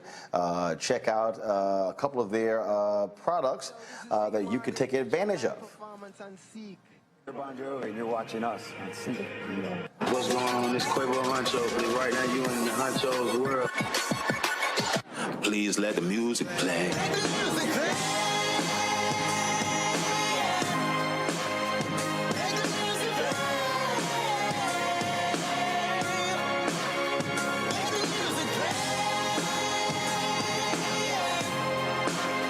Enjoy the Ceek.com video by using one of their virtual reality headsets. All you do is just pop your phone right here into the VR headset and enjoy the content.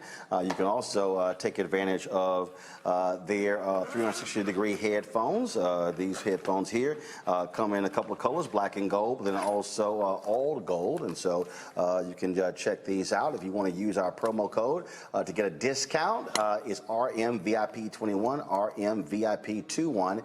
Then, of course, a portion of the proceeds comes back to Roland Martin Unfiltered, which allows for us to fund the show. And so this is a black-owned company, and we certainly believe in supporting black-owned companies.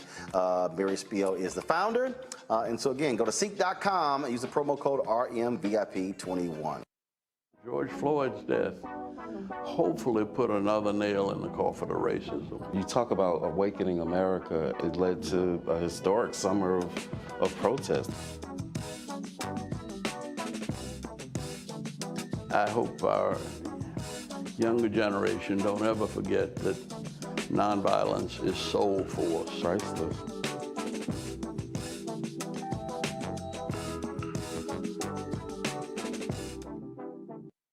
Y'all know who Roland Martin is. He got the ascot on, he do the news. It's fancy news. Keep it rolling. Right here. Rolling. Roland Martin. Right now. You are watching Roland Martin Unfiltered. I mean, could it be any other way? Really? It's Roland Martin.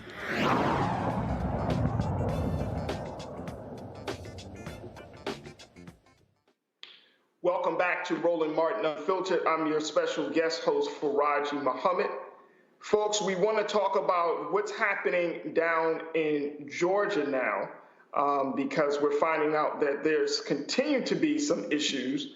In Atlanta, where a black mother claims her child's schools segregate classes based on race. Now, Kyla Posey, who filed a federal complaint against Mary Lynn Elementary School, Posey says that she was stunned to find out that the principal, Sharon Briscoe, who is also black, placed her daughter in an all-black class. Posey insisted that her child be placed in a class with white students, but Briscoe said the second grader would be isolated. A recorded conversation between Posey and an assistant principal confirmed separating the student by race was in fact Briscoe's idea. Now, this is a violation of Title IV of the Civil Rights Act of 1964. Atlanta Public Schools conducted a review of the allegations and found appropriate actions were taken, quote unquote. But Posey was not satisfied and filed a complaint with the U.S. Department of Education's Office of Civil Rights. Posey wants the principal and her administration removed from the school. I want to go to our panel. Reese Colbert of Black Women Views, Dr. Greg Carr, Chair of the Department of Afro-American Studies at Howard University, and Amisha Cross, political analyst and Democratic strategist. Panel, this situation down in Georgia, Black class. All right, I'm gonna throw this into you, Doc, because I feel like you might get us off on an interesting start. This mother was upset that her daughter was placed into an all-Black class. Yeah. Okay, I'm holding my tongue. Number one, I don't know enough about this to speak intelligently about the specific circumstances. The questions I would want answered is, if she is not funding this federal court challenge, who is? Okay. That's what I would need to know, because if you know the Harvard case, where the Massachusetts State Court said that Harvard's affirmative action policies could remain in place, Robert Mercer and others, and some of the same Klan crowd that funded the Sarah Fisher's challenge that made it to the Supreme Court, are backing them. And it's now in federal court. If it can get to the Klan majority on the Supreme Court, they're looking to dead out affirmative action. But they did not use white people. They used, the argument that they're advocating for a point of entry that began with Asians who had higher test scores and higher scores. So in this situation, I hope that this is something similar, because if this is as simple as a Black parent who I'm afraid may have picked the white doll if she had been given the Clark doll test that went into Brown versus Board in terms of which doll do you like the most, didn't understand that a Black woman educator is attempting to help her young Black her young Black child perhaps see someone Black in front of the room. Because remember, there were a number of teachers who said, why don't I have access to all the teachers? Maybe there are only 2 Black teachers. I want to know the race of the teacher in the classroom, because typically in those classrooms, you don't have teachers who look like the students. So maybe there was a Black teacher, a Black woman or a Black man. And at that age, you want to see that. I'm afraid what we have here is a situation of what I don't even have a phrase for it, but maybe we can call it terminal integration. In other words, you think you're advocating for your child, but you've misunderstood the fundamental purpose of these laws, which was to create space for us to have access to resources and to continue to develop ourselves as human beings, not to be given access to white people. You may be doing your child more harm than good, but I don't know enough about the circumstances. I just hope that she's not being put out there by some people who do understand what this is about, which is what? Control over public education, and making sure that you can never attack racism in this country in a way that addresses historical wrong, but you bring it forward in the words of John Roberts, the kind of Klan adjacent Supreme Court Chief Justice, that the way you get rid of discrimination based on race in this country is to get rid of discrimination based on race in this country. You know what they call colorblind constitutionalism. That's something you would see in critical race theory. But as Amisha said, they don't teach it outside of law schools. So I just hope that lady, I don't know. Amisha, what's your take on this? Because even though the mom said that she wanted her daughter to be in a class with white students, and the principal was saying the second grader would be isolated. You just talked about the story of what you learned about racism as a girl in the first grade. I mean, does the principal have a case? Does the principal, making this decision saying, look, I think this is in your daughter's best interest to put in an all-Black class? All-Black class. I mean, is the principal wrong in making that decision? I don't think that the principal is wrong in making the decision. I do think, again, as somebody who's worked in education at the K through 12 level, that conversation should have happened with the parent before moving the child. And I say that because, to Dr. Carr's point, this could be one of 2 things. This could be a parent who just assumes that water tastes better or water is colder if it's on the white side.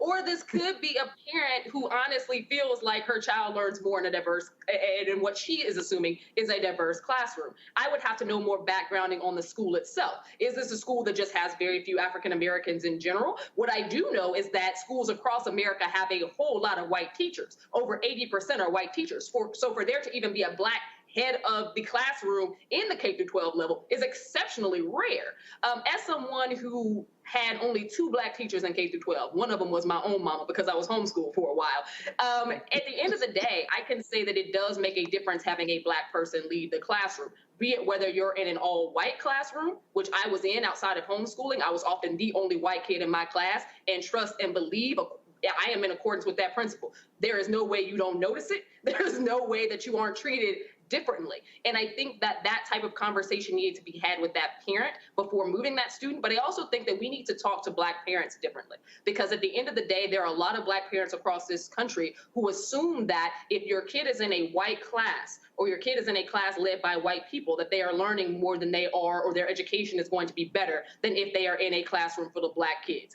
And I can say that that is flat out a lie. What we know is that there are significant resource differences between schools that house predominantly Black kids and schools that house predominantly white kids. It is not an education deficit based on teaching. It is not an education deficit based on culture. It is a deficit based on the fact that we have a system that provides more funding, more assets to white schools, to suburban schools, than they do to African American schools or schools that are largely in African American communities.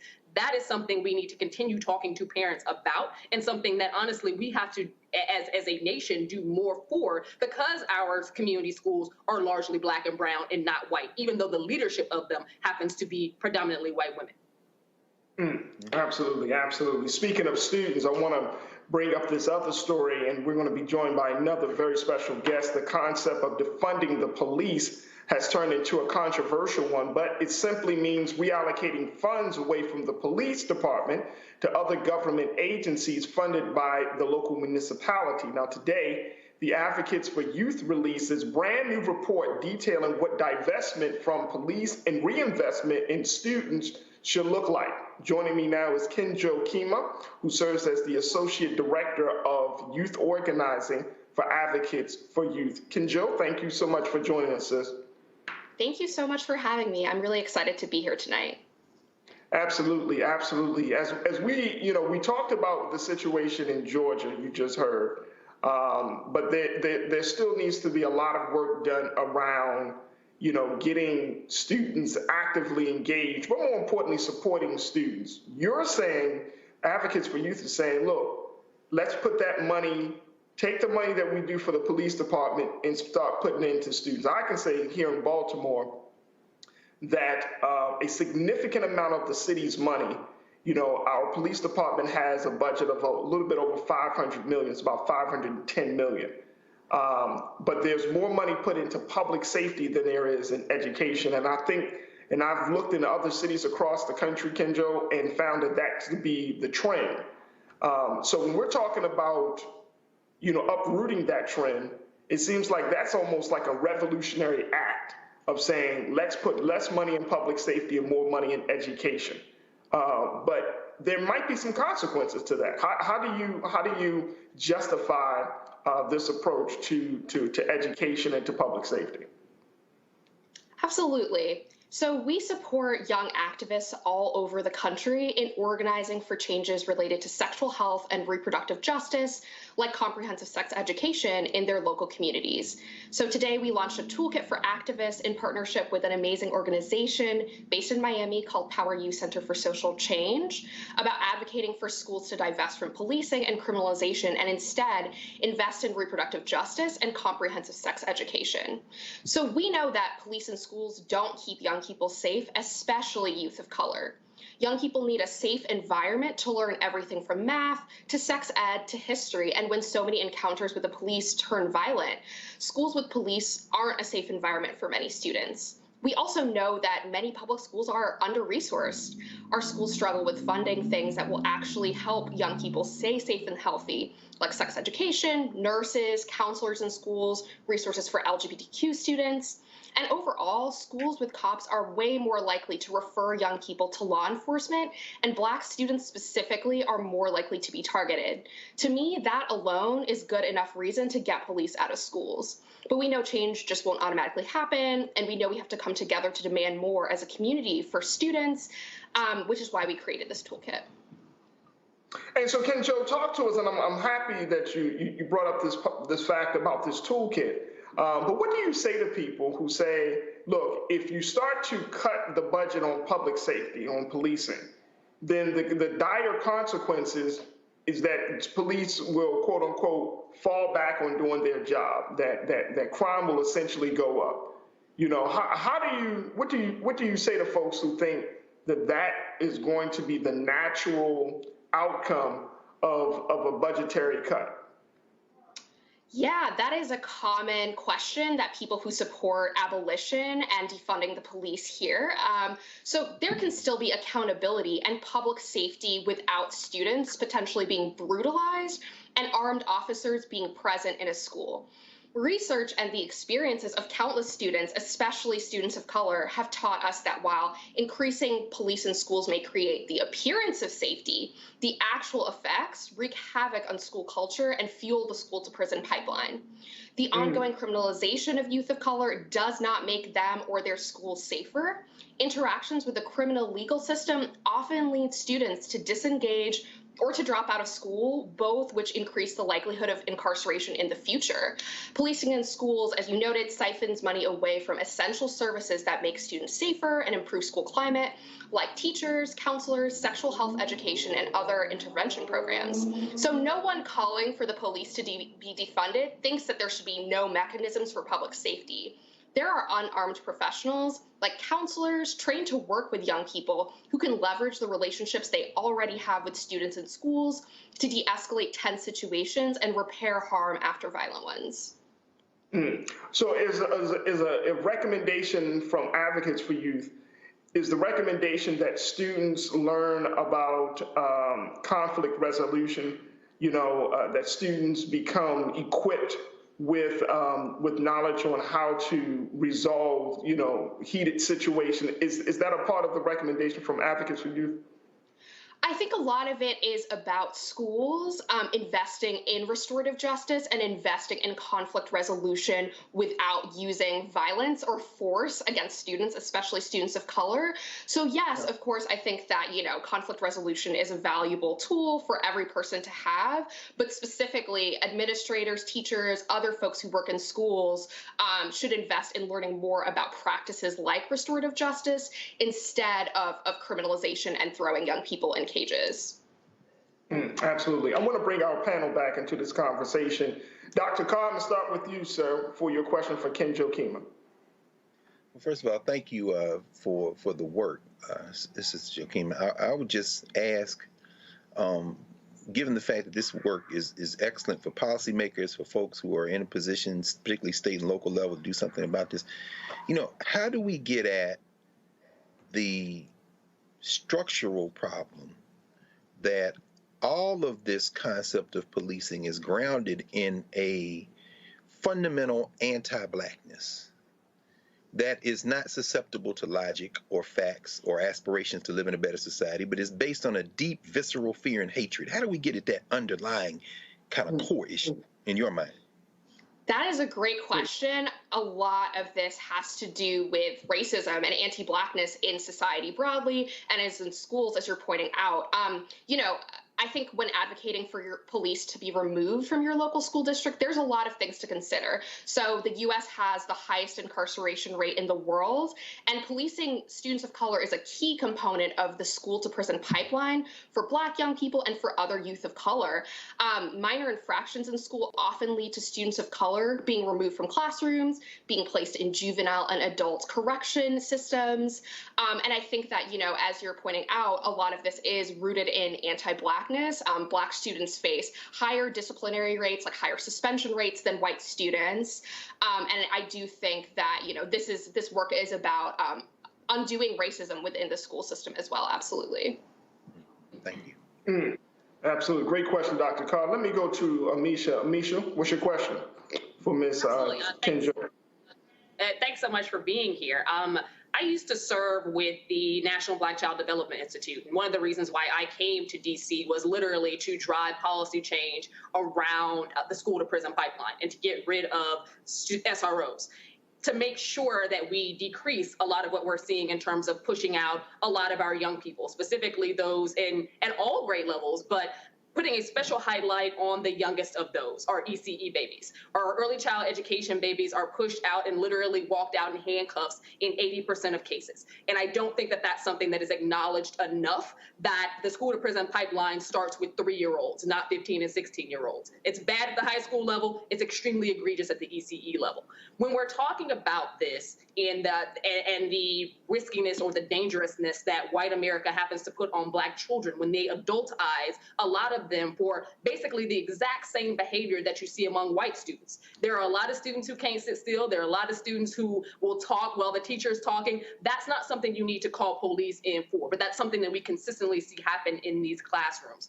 What will it take for America to see that not only that this is a level of egregiousness for the exact same behavior, but to actually reduce some of this in our classrooms? Because I think that when most people think of cops being called in, they think it's because of fights. They think it's because of some type of violent action or guns or something brought in school campuses. And that is simply not the case. In many cases, we've seen kids get walked off in handcuffs because of an outfit they had on, because a teacher didn't like it. How are we going to be able to move past this narrative of risk and danger when it comes to African-American students specifically, and the fact that it's extremely pervasive? I've worked with the National Black Child Development Institute in concert with the Department of Justice around trying to remove these types of policies, but we keep seeing them pop up in rural areas and urban areas across the country. That is a great question. So the reason we launched this toolkit is to support activists. So we support young activists in their local communities who want to make changes. And this toolkit, which you can find on our social media pages, sort of walks a student activist through the process of organizing for this change, right? Because as you noted, it's deeply rooted, right? Instead of having armed police in schools, schools could instead choose to adopt positive, evidence-based approaches to school discipline, like restorative justice models. There's just ways to prevent harm and violence in schools without spending millions on school resource officers. I think about the fact that there's not as much investment in preventing violence by investing in students. For example, according to a report by the ACLU, around 10 million students are in schools with police, but no social worker. Around 14 million students are in schools with police, but no counselor, nurse, psychologist, or social worker. And I just want to note that, this might seem like a really radical idea, but there are cities starting to do this. For example, this last year, the Los Angeles Public Schools Board of Education approved a plan that cuts a third of its school police officers. They redirected some of the money towards climate coaches who will work to promote positive school culture and address, implicit bias, racism at every secondary school. So I would say we should really focus on preventing harm and violence in schools without spending millions on school resource officers, and instead investing in students. We really hope that folks who are hearing this, who want to make this change in their local communities, download our toolkit and take action in their local community today, because there's so many things that young Black people specifically need in public schools that they're not getting right now. And it will take a mass movement to actually create change. Reese? Thank you, Kenjo, for the work that you're doing. You mentioned the Los Angeles School Board. One of the pushes that we've seen recently is for right-wing conservative white nationalist people to infiltrate the school boards and take over those positions. Can you kind of just give a little bit more insight into, number one, what students and their parents can do to help shift the culture on the school boards? Because a lot of the policies are starting there or in city council. Are there any tools that your organization is providing to help walk people through that lens of advocacy? Because a lot of those are elected positions, or they might be very local appointed positions. And I think that that's a critical area that is really not being addressed right now. Yes. So that is a great question. While I can't specifically speak to getting people elected, I will say that, to me, making these sorts of changes is all about getting people together in your community who care about this, who believe in investing in Black students, in students of color, and collectively advocating for change. So the toolkit itself covers this campaign that Miami-based organization Power U started to organize for the school district to divest from policing and instead invest in comprehensive sex education. And while the campaign is still ongoing, they have had some success in getting their public schools to improve the sex education. So, the toolkit goes into great detail. And if you're an activist and you want to learn what steps you should take, I highly recommend you download it. But just a brief overview of what you should do if you, care about criminalization in schools and believe that that money could be better spent elsewhere. First, you want to build a team of people who are impacted, right? So, in this example in Miami-Dade, young people became activists with Power U, and they supported them in learning more and in sharing their own experiences with being policed and criminalized in schools. And then out of this group, they started to bring more and more people in. So activism is a lot about building relationships with other stakeholders, right? There's parents, community members, teachers, health professionals, faith leaders, and other groups who also believe that money could be better spent instead of criminalizing people in schools in other ways like sex education and nurses, right? So it's about building relationships and taking collective action and calling on people in power, specifically if you're within a high school district, a superintendent, or other folks on the school board to take action, right? So I would say if you're listening to this and you really want to see these changes in your local community, it's critical that you get other people involved and have people publicly demand this change, right? You can find key moments like school board meetings, like hearings, and bring your friends, bring your fellow activists, bring your classmates, bring other people to talk to people in power about how important it is that money not be spent, millions of dollars not be spent on caging and brutalizing students, but is instead redirected towards resources you need. So I would say just start to build collective people power within your community, because there's other people who also believe in the same things that we want. There's other people who believe that young Black people deserve to be safe in schools. Absolutely. Kenjo Kima, Associate Director of Youth Organizing for Advocates for Youth. Kenjo, thank you so much. Again, how can people check out your website to get that toolkit and to get more information about the work that you're doing? Absolutely. So you can download our toolkit and follow us on social media at Advocates for Youth on Instagram or at Advocates tweets on Twitter. As I mentioned, our organization is really invested in ensuring people divest from policing and criminalization and instead invest in reproductive justice. We know that many political issues are interconnected and that, every time we advocate for comprehensive sex education, for menstrual products, for contraceptives, people in power tell us there is no money. But we know that when they tell us they want to build a jail, when they want to throw young Black people in cages, no one ever questions where the money is, right? So if you're hearing this and you see these problems in your community and sort of the violence and criminalization that cities and school districts are invested in, I really encourage you to go to our social media page and download this toolkit to learn more, to take action. We can no longer just accept the status quo where we invest into violence instead of investing into caring for students, and we need to demand more for change. So again, you can go to Instagram at Advocates for Youth or at Advocates Tweets on Twitter. I really hope you download it and take action in your local community today to support divesting from police and investing in reproductive justice, because we know young people need sex education that's honest, complete, and accurate, and so many other resources like nurses and counselors. And it's going to take all of us to really make this change, all the people who believe in it, right? So yeah, I hope you take action today. Thank you so much for having me. Kenjo Kima, thank you so much for the work, and definitely we'll check you out. Thank you so much for being on with us here on Roland Martin Unfiltered. Thank you. Folks, we got to take a quick pause, a final break, and then when we come back, just a couple of more stories we want to share and talk about. So stay with us. A lot more is coming at you right here on Roland Martin Unfiltered. White supremacy ain't just about hurting Black folk. Right. You got to deal with it. It's injustice. It's wrong. I do feel like in this generation, we've got to do more around being intentional in resolving conflict. You and I haven't always agreed. Yeah. But we agree on the big piece. Yeah. Our conflict is not about destruction. Conflict's going to happen.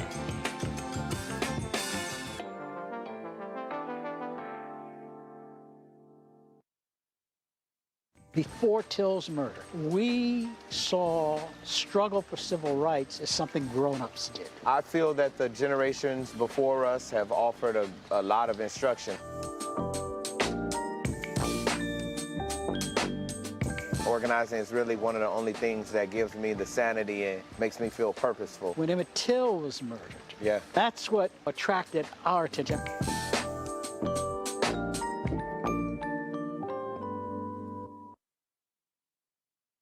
Hello, everyone. It's Kiara Sheard. Hey, I'm Taj. I'm Coco. And I'm Lily. And we're SWV. What's up, y'all? It's Ryan Destiny, and you're watching Roland Martin Unfiltered.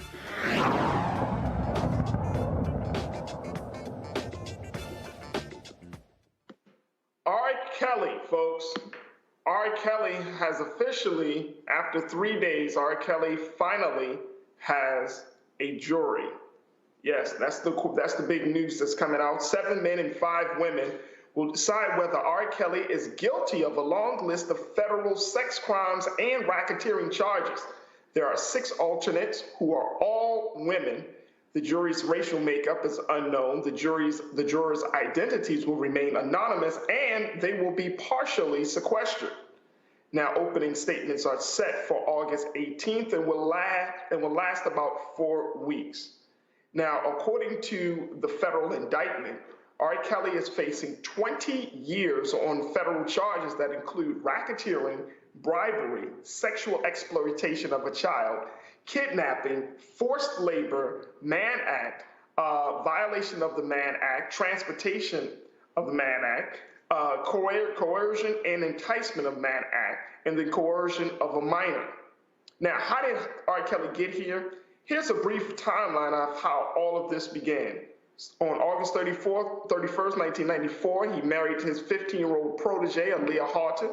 Then on May through October of 99, during this time, he is accused of illegal conduct with Jane Doe number 2, who met Kelly when she was 16 years old after a member of his entourage approached her at a fast food restaurant.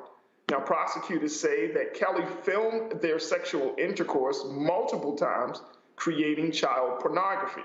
December 21st, 2000, the Chicago Sun-Times publishes the first in a series of articles about R. Kelly, written by James DeRogatis and Abdon M. Polish. The pair reported in their first article that Chicago singer and songwriter R. Kelly used his position of fame and influence as a pop superstar to meet girls as young as 15 and have sex with them, according to court records and interviews. February 1st, 2002, the Chicago Sun-Times anonymously receives a copy of a videotape that appears to depict sex acts between R. Kelly and a girl who is believed to be 14 years old. The newspaper turns the video over to the police. Now, on June 5th, 2002, a Cook County grand jury indicts Kelly on 21 counts of child pornography based on the video received by the Sun-Times earlier in 2002. The judge has banned the public and all media from the courtroom due to the coronavirus. The trial will be viewed via a closed-circuit camera in 2 overflow rooms at the courthouse. I want to go to my panel to talk about this: Reese Colbert, Dr. Greg Carr, Amisha Cross. Whew, R. Kelly. All right, Amisha, let me start this one with you. Dr. Carr, I see you shaking your head, brother. I see you shaking your head. But Amisha, the fact that we are at this point, you know, we're jury selection. I'm trying to make sense of it all, because this is years of abuse. This is a litany of charges. What do we do with this? I honestly thank Lifetime and the Surviving R. Kelly documentary. And I say that because as a native Chicagoan, as someone who literally worked at the school that R. Kelly used to prey on young people at, again, he did this in the 90s up to the early 2000s. He would literally come to this school and wait for kids to get out. These were young teenagers. And then when he was banned by Chicago Public Schools from being on this campus, he went down the street to the McDonald's to catch those young kids at the McDonald's. This is a man who spent the better half of 3+ decades preying on teen girls. He would find them, he would flash his wares as a celebrity, and he would get them caught up in these illicit sex acts. And in many cases, he would hold them hostage in his home. They were not allowed to have conversation with friends or family. They were not allowed to go outside without permission and without being with R. Kelly or some member of his entourage. This was a man who spent the entirety of his career preying on extremely young girls. I don't say young women because these weren't women, these were children. And at the end of the day, this is a man who did it in broad daylight. Everyone knew. Some people joked about it. Even after he got caught in that P tape, literally urinating on a 14-year-old girl, he was allowed that same year to participate in the Billiken Parade, the largest Black parade in this country. The Billiken Parade is a big part of Chicago history. It's also a parade that literally marks back to school. When you are chosen as the Grand Marshal of a parade that is about children, after you get caught urinating on a child, it is beyond words to me. So I'm thankful that at this point, he's finally going to be taken to task for his litany of crimes, but honestly, this is a long time coming, and the man, quite frankly, disgusts me. Amisha, I know that we heard about the girls, but now there was some new allegations of him sexually abusing a 17-year-old boy. Do you think that will change the dynamics of this case? And I know that was even a question that was posed to the jurors about, seeing video of same sex. Does that change the dynamics of this case? Does this make this case even bigger? Well, I think we have to understand the detail of that, because when it first came out, people alleged that it was some type of homophobic thing, and there were a lot of people who jumped on it and said, oh, well, all his other victims are girls. When we dig deeper, the allegation is that a young man was actually in the video with some of these girls, and he was watching them and filming them, not that R. Kelly himself was committing sexual acts with this teenage boy. But it is still a crime to film or to instruct another teen to engage in sexual activity with, again, underage girls. This guy, I think, was 17 at the time. The girls that were in that video were 14. By state law, that is also a very large crime because they are not of consenting age. Yeah, absolutely. Reese, do you think that these jurors will deliver R. Kelly justice fairly? And given that his supporters will be allowed to attend outside the court, what's your take on that? Well, I mean, I served on jury duty before, and I feel like I was a very fair juror. That's why you're supposed to be judged by a jury of 12 of your peers. But I would imagine that not everybody on that jury is going to know who he is or know any of his background, and they're going to judge the evidence, judge him based on his evidence. But, a jury system is not a perfect system. Neither is the justice system. But, that's what we have. But, it's finally his day of reckoning, or, his second time of reckoning, because he was acquitted on his prior charges, and it's time for him to be held accountable. It's pretty disgusting that it took this amount of carnage in his over decades before it to rise to this occasion. As Amisha said, I think that documentary, Surviving R. Kelly, was very much something that transformed the way that people looked at him and were willing to hold him accountable. And just the last thing I'll say is to Black people, listen, R. Kelly is not ours to save or to cape for. He's not ours that they are going after somebody in our community. He is in a league of his own as an alleged pedophile, serial rapist, allegedly, and so many heinous things that he's been accused of, and there's ample evidence of.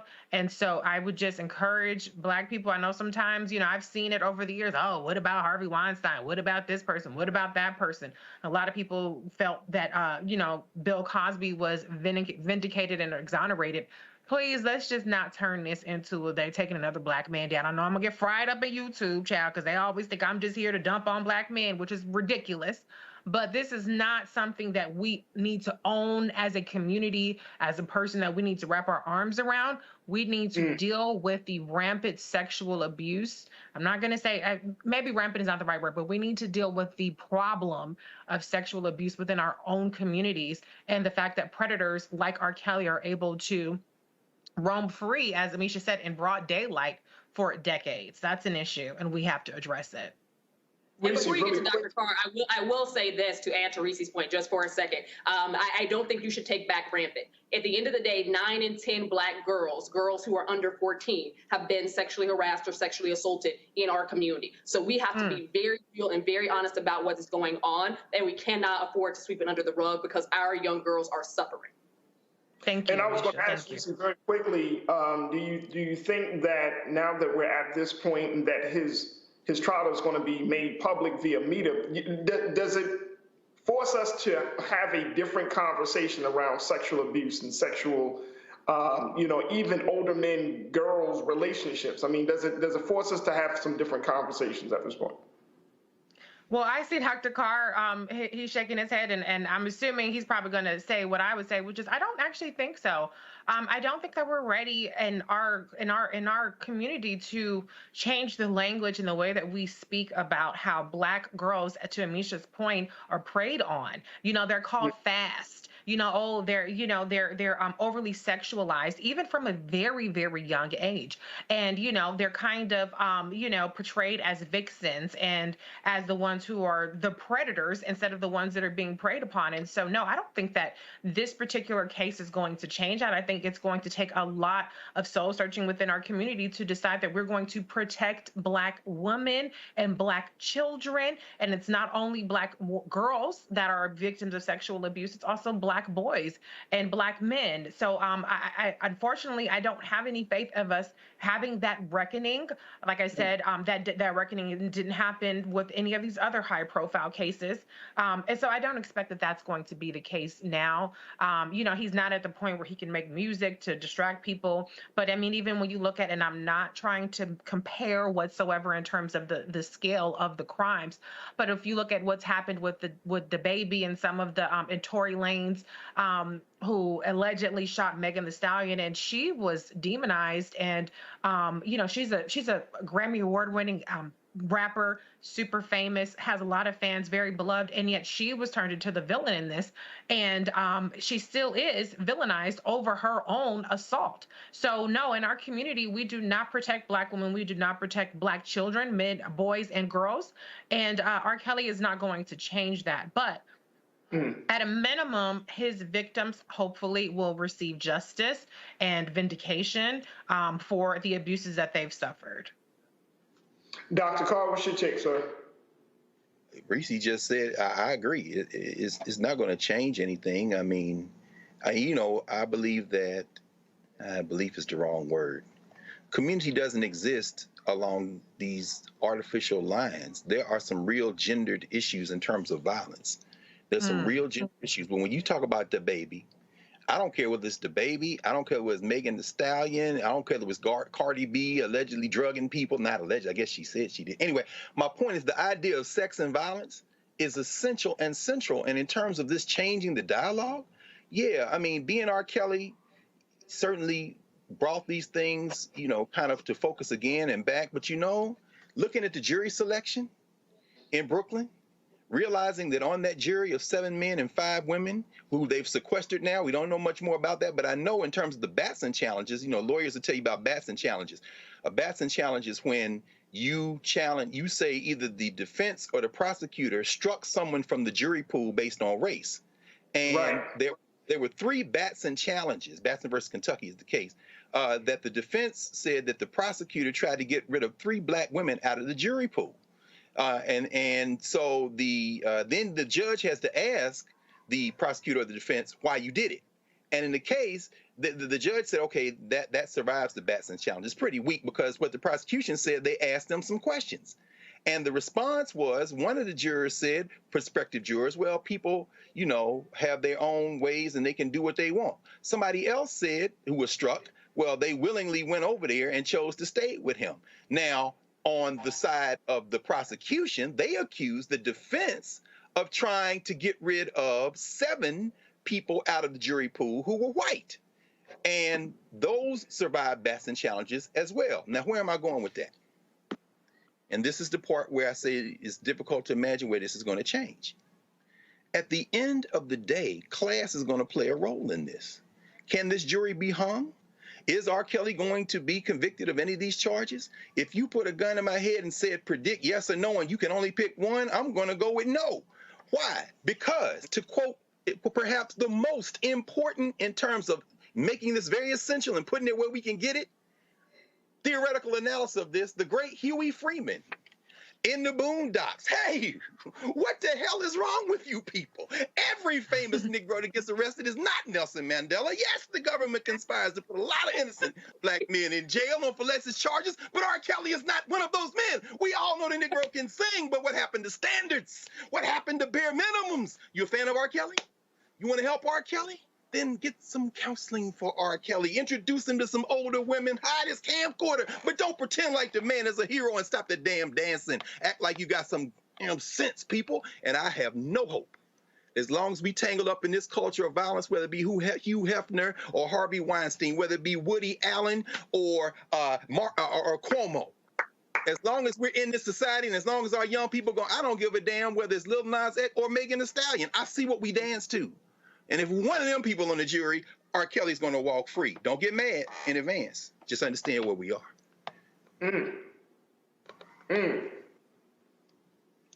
That's all I can say, Dr. Carson. At this point, we will have to see. But I think that, not to everyone's point, that we have to disassociate ourselves from certain individuals within our community. I see it on social media all the time. You know, he's a musical genius. He, you know, that and sometimes. I mean, interrupt, brother. I'm mentioning this. We just watched Kevin Hart and Snoop narrate the Olympics for Peacock. Do y'all remember when The Chronic came out? And you heard the drum. It ain't but drink. And I watched Snoop walk 2 black women on chains like dogs down a red carpet. You don't get to be rehabilitated until you have come. In fact, not even after that. But you must now come to a tribunal on this. We're not serious. This I don't know. We make recover from slavery as long as we act like we don't have eyes. Jesus. All right, let me stop. Amisha? Keep it going, Dr. Carr. No, I was going to say, Dr. Carr is making great points here. I think that part of the issue is with some of our black legends, our black entertainers, our black actors, people can't separate the talent from the backstage personality. And I think that at the end of the day, we have so many individuals, and it's not just R. Kelly. We've heard allegations from various people, one of which who decided to go to a country where he cannot get extradited from, and is currently still making money. So at the end of the day, this isn't something that's new in hip hop culture and rap culture and sports or athletic culture. There are a lot of men who just happen to be abusers. Some of them are cousins, uncles, boyfriends, all of those things. And I will say this, the black community as a whole has done a very good job of shielding these men who are often perpetrators of violence against young women, young girls, in many cases, young boys as well. And we need to do better at holding them accountable, period. To Dr. Carr's point, I think that at the end of the day, there's just such a fierce push and protection of men who have been accused of things that they have not done. We've got a history of that. Typically, the accuser was a white woman. But in addition to that, there's also been a criminal justice system that has preyed on black men. But guess what? There are also a whole bunch of damn black men who prey on young black girls and boys. And we need to make sure that we are putting those people under the jail. Because if they get away with one, they're going to keep going down that line and attacking other children and young women. We cannot allow that to happen because way too many of our young kids have their lives destroyed and are going through trauma for the rest of their lives based on something that happened to them when they were in their youth.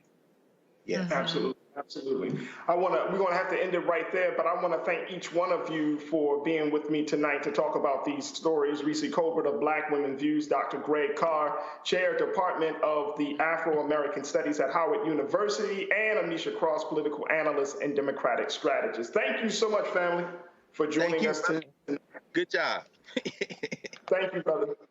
Folks, You know, as if you enjoyed this conversation, then we want your support. As always, Roland Martin is the man behind the platform, and we cannot do this alone. We need your support. So make sure you do your part to support us here at Roland Martin Unfiltered. You can Cash App, you can use PayPal, Zelle, and Venmo, and just give something. Give something. Just any amount. You can do it monthly, you can do it one time, but make sure that you give something to continue to support this Black platform. And we want to make sure that we continue to talk about the stories and have the conversations that are unadulterated, unfiltered, and unapologetically Black. You can only find that here on Roland Martin Unfiltered.